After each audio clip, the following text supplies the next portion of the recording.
We have a view in this country that food is a McDonald's experience where you get something right away, really fast, that tastes the same whether you're in Washington, D.C. or Houston, Texas or Spokane, Washington. The McDonald's Big Mac is going to be the same wherever you go, and it's going to be really fast.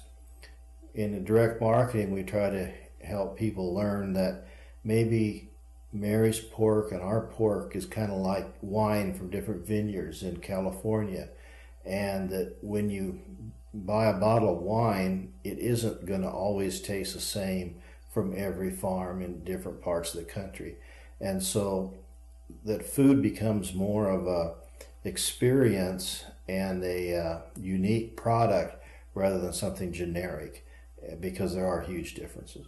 Not only we want to produce in a certain way, but we want people to enjoy the food in a certain way, which means it does require education, because people have to learn how to cook again. They have to learn differences in food and to appreciate differences in food and to appreciate the making of the meal, which has been lost. So it's not just educating folks about the food, but you're really asking them to change a lot of their, in some very subtle way, a lot in their life. You're teaching them not to be generic.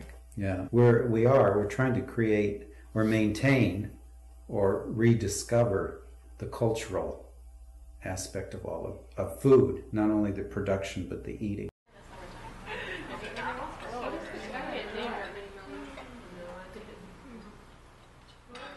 The history of the apple in this country is kind of interesting. There are hundreds of varieties of apples, and early in years in this country, a lot of those were raised, but as marketing changed and apple production started to dominate certain sections of the country, like Washington State, they started looking for apples that would ship, apples that would sit on the shelf for however long they needed to sit on the shelf, apples that looked red. In any event, in our opinion, a lot of the apples in the market today are not that great. And we're really working to find the older varieties that have better flavor. It's interesting that you mentioned the older varieties of apples, because Leo and Mary's Burks are an old breed. Are they? And my Chesters are not as old as the Burks, but they're in modern times an older breed. And the eating qualities of the Burks is the highest there is in the hog industry.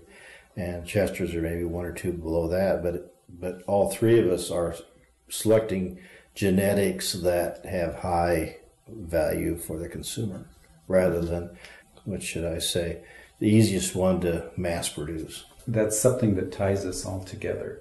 We're looking at products, we're looking at, in either hogs or apples, that have qualities that are not only important to us, but to those folks that we sell to.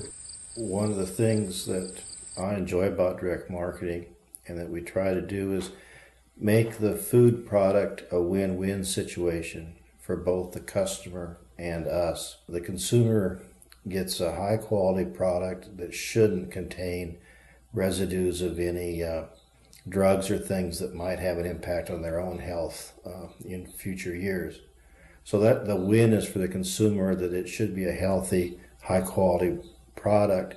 The win for us is that we maybe make a little more money, and that keeps the ball rolling so we can keep producing these products.